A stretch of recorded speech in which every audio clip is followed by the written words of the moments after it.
ऐसे drama serial Chaalbaaz के next आने वाली एपिसोड में आप देखेंगे कि जब आयशा बहुत ही ज्यादा भड़का देगी असद को और असद जाकर बातें सुनाएगा इशल को, तो इतनी ही देर में वहां पर आशिर आ जाएगा और वो कहेगा कि क्या हो गया असद भाई। इस पर कहेगा असद के अपनी समझा दो अपनी बीवी को कि आइंदा से इसके घर वाले यहाँ पर आकर किसी भी किस्म की बदतमीजी नहीं करेंगे डैड के साथ। अगर तो उन्होंने ऐसा किया तो बिल्कुल भी अच्छा नहीं होगा। और मैं तो कहता हूँ कि जब वो इशल को लेकर जा रहे थे अपने साथ तो तुम्हें इसको भेज देना चाहिए था, ना कि यहाँ पर रखना चाहिए था। तुम जानते हो कि इसको देख देख के बाबू को अपनी इंसल्ट बार बार फील होती रहेगी। इस पर कहेगा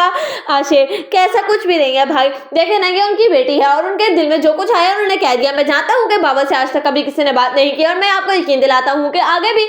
इस इशल के घर वाले किसी भी किस्म की कोई भी बात नहीं करेंगे बाबा से, आप देख लीजिएगा। मैं कह दूंगा इशल को, लेकिन इस तरीके से नहीं। इस पर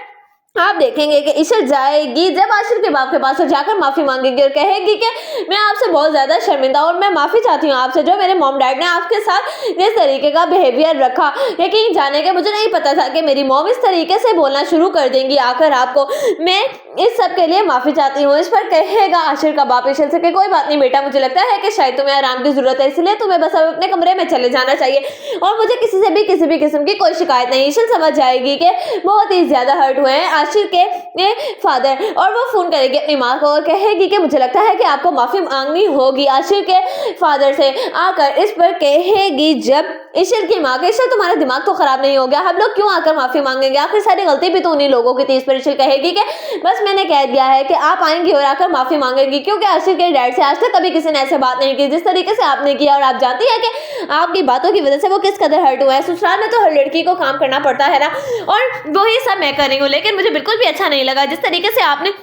बातें सुना दी आशिर को और उसके वालिद को। मुझे लगता है कि शायद आपको अपनी गलती सुधारने की जरूरत है। आप जानती हैं कि सब घर वालों के खिलाफ कर दिया है आपने, कितनी मुश्किल से मैंने इस घर में अपनी थोड़ी थोड़ी करके जगह बनाई थी, लेकिन आपने वो सब बर्बाद करके रख दिया। इंस्पिरेशन की माँ कहेगी कि तुम्हारा तो दिमाग खराब हो गया, तुम उन लोगों के बातें बोलने लगी हो, कहीं ऐसा ना हो कि जिस तरह से तुम उनकी जबान बोल रही हो तुम्हें अपने ही इशारों पर नचाते चले जाएं और तुम उस घर में हुक्मरानी करने के बजाय उस घर की नौकरानी बनकर रह जाओ, क्योंकि तुमने देखा नहीं कि किस तरीके से आयशा राज करती है उस घर पर। और तुम लोगों ने तो हमारे आने से पहले ही खीर की रस्म भी अदा कर ली थी, तुमने हमारे घर आने का भी इंतजार नहीं किया। इसलिए मैं जान चुकी हूँ कि क्या अहमियत है तुम्हारे घर वालों के सामने मेरी, इसलिए बेहतर यही होगा कि जो मैं कर रही हूँ मुझे करने दो, कहीं ऐसा ना हो कि तुम सबसे रोक कर खुद ही उन लोगों की नजरों में जलील हो जाओ और कमतर साबित होती रहो। इसीलिए बस जो कुछ